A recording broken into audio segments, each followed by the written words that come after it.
Hello friends, तो आज हम लोग समझने वाले हैं रेड हेयर पायरेट्स को। तो बिना देरी के शुरू करते हैं। Red hair pirates, one piece की दुनिया में रेड हेयर पायरेट्स सबसे मिस्टीरियस क्रू है, क्योंकि उसके बारे में अभी तक हम लोग कुछ नहीं जानते हैं, बस बहुत ही नामात्र के बराबर जानते हैं। ना उन्होंने अभी तक अपनी कोई टेरिटरी दिखाई, ना उन्होंने अभी तक ये बताया कि वो लोग आखिरकार करते क्या हैं। क्योंकि हम लोग बाकी योंकों को देख चुके हैं, चाहे वो वाइट बियर्ड हो, चाहे वो काइडो हो, चाहे वो बिग मॉम हो और चाहे वो ब्लैक बियर्ड हो। इन सब ने एक अपनी अपनी टेरिटरी बना रखी थी। मतलब वाइट बियर्ड खैर मूव करता रहता था, लेकिन उसकी भी कुछ टेरिटरी थी, मतलब कुछ ना कहीं तो बना रखा था। जैसे वाइट बियर्ड के पास था फिशमैन आइलैंड, काइडो के पास है वानो, बिग मॉम के पास है टोटो लैंड और ब्लैक बियर्ड के पास है हाचिनाओ। और बात कर ले वहीं पे शेंक्स की, तो शेंक्स की टेरिटरी कहां है पता नहीं है, भी या नहीं ये भी नहीं पता। वो क्या करता है ये भी हम लोगों को नहीं बताया गया है, लेकिन ठीक है, कोई दिक्कत नहीं, फ्यूचर में पता पड़ेगा। तो अब मैं दोस्तों बात करना चाहता हूं कि आखिरकार पावरफुल कौन है, शेंक्स पावरफुल है या फिर रेड हेयर पायरेट्स पावरफुल हैं। दोस्तों जब मैं शेंक्स की बात कर रहा हूं तो यहां पे अकेला आ रहा है शेंक्स, लेकिन जब मैं रेड हेयर पायरेट्स को जोड़ता हूं तो यहां पे पूरे शेंक्स के साथ साथ पूरे क्रू की भी बात हो रही है। तो कौन पावरफुल है, आइए नजर डालते हैं। सबसे पहले दोस्तों हम सारे योंको को गिन लेते हैं। अभी योंको है ब्लैक बियर्ड, शेंक्स, काइडो और बिग मॉम। इन सब के बीच में दोस्तों अगर 1-on-1 हो जाए, 1-on-1, 1v1, ठीक है, सबसे पहले हम बढ़ा लेते हैं सबसे वीक योंकोस को, शेंक्स वर्सेस ब्लैक बियर्ड। अगर इन दोनों बंदों में लड़ाई हो जाए तो अभी की कंडीशन को देखते हुए, या फिर ये बोलूं मैं दोनों की पावरों को देखते हुए, अभी मुझे ऐसा लगता है कि शेंक्स जीत सकता है। अभी कंडीशन देखते हुए, खैर मैंने अब ब्लैक बियर्ड की पावर नहीं देखी है, मैंने शेंक्स की पावर भी नहीं देखी है, लेकिन जिस हिसाब से ब्लैक बियर्ड को दिखाया जा रहा है वो है खतरनाक। लेकिन ठीक है, अभी कंडीशन देखते हुए शेंक्स जीत गया। ठीक है, चलो आगे बढ़ते हैं। अब हम लोग बैटल करवा लेते हैं बिग मॉम वर्सेस शेंक्स। इन दोनों के बीच में अगर दोस्तों बैटल होती है तो यहां पे बिग मॉम का पलड़ा बहुत ज्यादा भारी है शेंक्स के ऊपर।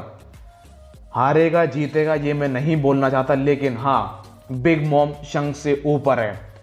और यहीं पे एक और बैटल भी देख लेते हैं कि काइडो और अगर शेंक्स आपस में लड़ाई करते हैं 1v1, तो काइडो का पलड़ा भी शेंक्स के ऊपर भारी है। कौन जीतेगा कौन हारेगा ये मैं नहीं कह सकता हूं, लेकिन अगर मैं बात कर लूं कि कौन किसके ऊपर है तो काइडो और बिग मॉम अभी शेंक्स से ऊपर हैं।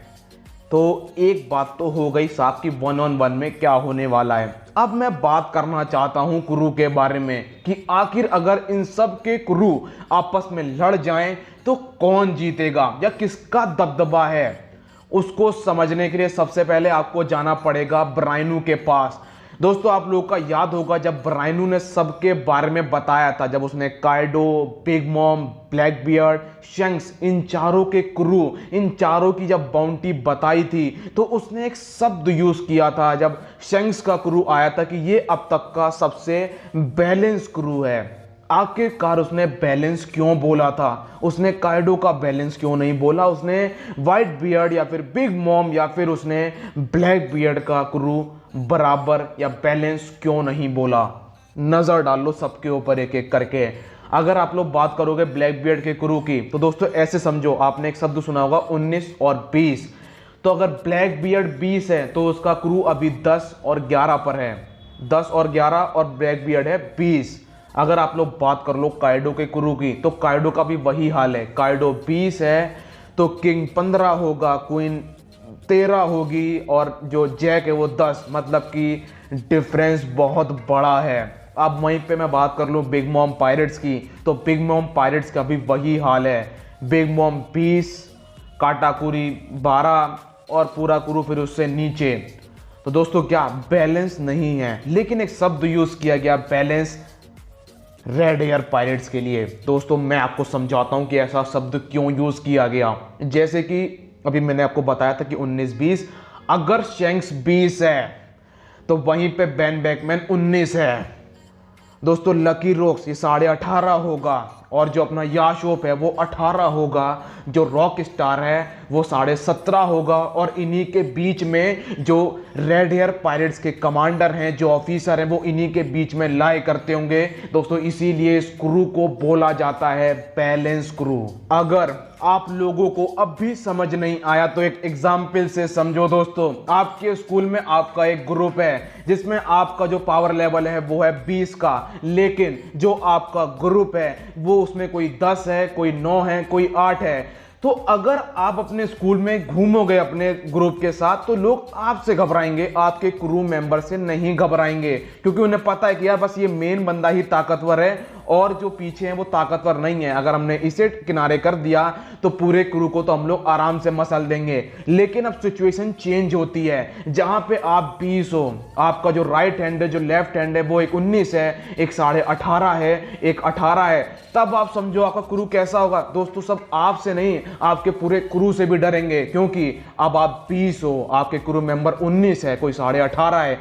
आप समझ रहे हो ना कि दबदबा कब बनता है? दबदबा तब नहीं बनता जब आप अकेले ताकतवर हो, दबदबा तब बनता है जब आपके साथ साथ आपका क्रू भी ताकतवर हो, तब दबदबा बनता है। और रेड हेयर पायरेट्स का वन पीस की दुनिया में दबदबा इसीलिए है क्योंकि शैंक्स अकेला ताकतवर नहीं है, उसका पूरा क्रू उसके आसपास ही पावर लेवल के मामले में एग्जिस्ट करता है। अगर अब भी नहीं समझे तो एक और एग्जांपल ले लो, बिल्कुल एकदम सटीक बताता हूं अब, ठीक है? देखो दोस्तों, मरीन फोर्ड आर्क को ले लो, जहां पे जो मरीन है उसका सबसे पावरफुल वेपन है उसके एडमायरल्स, ठीक है? अब सोचो बिग मॉम ने हमला किया मरीन फोर्ड पे, तो बिग मॉम किसे संभाल लेगी? बिग मॉम दोस्तों फ्लीट एडमायरल को संभालेगी, ठीक है?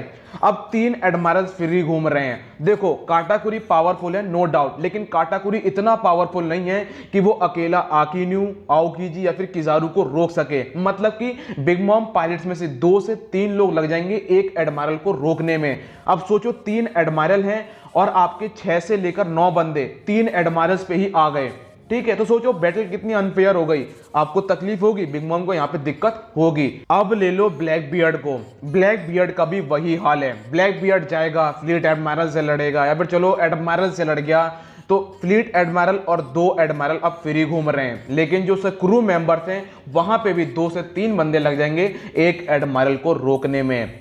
अब बात कर लो दोस्तों काइडो की, अब काइडो का भी वही हाल है। काइडो गया फ्लीट एडमायरल से लड़ गया या फिर एडमायरल से लड़ गया, तो बाकी क्रू मेंबर्स किसे रोकेंगे? या तो वो फ्लीट एडमायरल को रोकेंगे या फिर वो एडमायरल को रोकेंगे। यही हाल था व्हाइट बियर्ड का। व्हाइट बियर्ड ने, मैं बात मानता हूं कि उसकी बैटल सीधा आकिन्यू से हो गई थी तो बाकियों ने एडमायरल्स को संभाल लिया, लेकिन दोस्तों आप लोगों ने एक बात नोटिस भी करी होगी कि जब आकिन्यू सीरियस हो गया था, जब वो एकदम वेरेंट हो गया था दोस्तों, उसने पूरे क्रू को अकेले ही संभाल लिया था और उनको मौत के घाट उतारने की पावर भी थी उस बंदे में। अब आप लोग आ जाओ रेड हेयर पायरेट्स को लेकर, जहां पर शैंक्स ने संभाल लिया था आकिन्यू को। चलो ठीक है, मान लिया आकिन्यू कम पावर में था तो फुल पोटेंशियल में होता, फिर भी रेड हेयर उसको रोक देता। किजारू को रोक दिया था दोस्तों बैन बैकमैन ने, और आओकीजी तो मैदान में था ही नहीं। अगर आओकीजी मैदान में होता तो लकी रो आप लोग जानते हो वो कितना खतरनाक है, वो तुरंत वहां पे पहुंच जाता और आओकीजी को रोक देता। दोस्तों 3 एडमायरल्स को 3 लोगों ने रोक लिया, तो आप समझ रहे हो ना कि रेड हेयर पायरेट्स का अपर हैंड कितना भयंकर है। 3 एडमायरल्स को रोक लिया, मरीन की सबसे ताकतवर चीज है एडमायरल्स, उनको 3 बंदों ने रोक दिया। अब मरीन के पास क्या बचा? कुछ नहीं बचा उन्हें रोकने के लिए। इसलिए रेड हेयर पायरेट्स खतरनाक हैं। ये होता है दोस्तों दबदबा। और लूफी लोग भी अभी खैर इतने पावरफुल नहीं है, क्योंकि उनका भी दोस्तों क्रू थोड़ा सा डिसबैलेंस है, बैलेंस नहीं है उनका भी क्रू। दिक्कत है क्योंकि उनका मॉन्स्टर ट्रियो एक अलग लेवल पे है और जो उनका वीक ट्रियो है वो एक अलग लेवल पे है। मतलब अनबैलेंस क्रू है दोस्तों लूफी लोगों का भी। अब बात कर लेते हैं क्रू मेंबर्स की। तो मेरे ख्याल से आप लोग अब तो काफ़ी टाइम हो चुका है तो शैंक्स के क्रू मेंबर के बारे में जानते होंगे। एक है दोस्तों बैन बैकमैन, जो कि शांत रहना पसंद करता है और लड़ाई में उसका मन ज़्यादा लगता है। दोस्तों नॉर्थ ब्लू में सबसे खतरनाक आईक्यू है बैन बैकमैन का, और अगर आप लोग विवरी कार्ड के बारे में पढ़ते होगे, मुझे पता नहीं पढ़ते हो कि नहीं पढ़ते हो, उसकी माने तो नॉर्थ ब्लू में सबसे ज़्यादा आईक्यू है बैन बैकमैन का। दूसरा बंदा जिसके बारे में मैं बात करना चाहता हूँ वो है याशोप। उसोप का डैड, जिसको न्यू वर्ल्ड में दुनिया चेजर के नाम से भी जानती है, अगर यासोप की नज़र आपके ऊपर पड़ गई तो उस बंदे का बचना नामुमकिन है। दोस्तों, यासोप और विस्टा में थोड़ी सी अनबन है, उनके बीच में कुछ तो ऐसा हुआ है जो हम लोगों को नहीं बताया गया है। अब मैं बात कर लेता हूं लकी रोज की, जो हमेशा अपने हाथों में एक मीट का टुकड़ा रखता है और उसे खाता रहता है। वैसे तो खैर मैंने आपको उसकी पावर पहले भी बताई थी, लेकिन फिर बता देता हूं कि लकी रोक्स मीट खाता है और वो एनर्जी को स्टोर करता रहता है जब उसको ज़रूरत होती है। तो वो, अब मैं लाइट की स्पीड तो नहीं कह सकता हूं, लेकिन हाँ, उसी के आसपास तुरंत अपने जिसको उसे मारना होता है उसके पास पहुंच जाता है और उसे पता भी नहीं पड़ता है। अब आता है दोस्तों रॉक स्टार। रॉक स्टार भी बड़ा ही खतरनाक प्लेयर है, क्योंकि वाइट बियर्ड के पास जाना ही बहुत बड़ी बात होती है। वहां पे दोस्तों रॉक स्टार बेखौफ पहुंच गया था अपना लेटर लेके अपने कैप्टन का। ये बहुत बड़ी बात थी और यहाँ से पता भी पड़ता है कि रॉक स्टार खतरनाक है। बाकी क्रू मेंबर अननोन है, वो कौन सी पावर यूज करते हैं नहीं बताया गया है, वो सब एकदम अननोन है। बस दोस्तों यही देख लो कि आप पहले कैसे थे और अब कैसे हो गए हैं। किसी ने अपने बाल बढ़ा लिए, कुछ अग्रेसिव हो गए, किसी ने दाढ़ी बढ़ा ली, किसी ने बाल बढ़ा लिए, और दोस्तों बस यही है। लेकिन एक बात मैं बोलना चाहता हूं कि दोस्तों रेड हेयर पायरेट्स में कोई भी डेविल फ्रूट यूज नहीं करता है, सब हाकी यूज करते हैं। और मुझको लगता है कि हाकी भी एक अलग लेवल की, एक होती है नॉर्मल, एक होता है दोस्तों एडवांस वर्जन। तो मुझे लगता है कि ये लोग एडवांस वर्जन यूज करते हैं। और आप लोग जानते हो कि एक डेविल फ्रूट यूजर है और एक हाकी यूजर है, तो हाकी यूजर ज्यादा ताकतवर होते हैं डेविल फ्रूट यूजर्स के ऊपर। रेड हेयर क्रू में कोई भी डेविल फ्रूट यूज नहीं करता है, लेकिन आपने एक क्रू मेंबर देखा होगा जिसके कंधे पे एक बंदर बैठा रहता है, शायद वो डेविल फ्रूट यूजर हो सकता है। तो यही थी मेरी दोस्तों शंक्स के क्रू के ऊपर बातचीत। मेरे ख्याल से आपको वीडियो अच्छी लगेगी। मिलता हूँ नेक्स्ट वीडियो में, जब तक अपना ख्याल रखिए, कोरोना से सावधान। Good bye.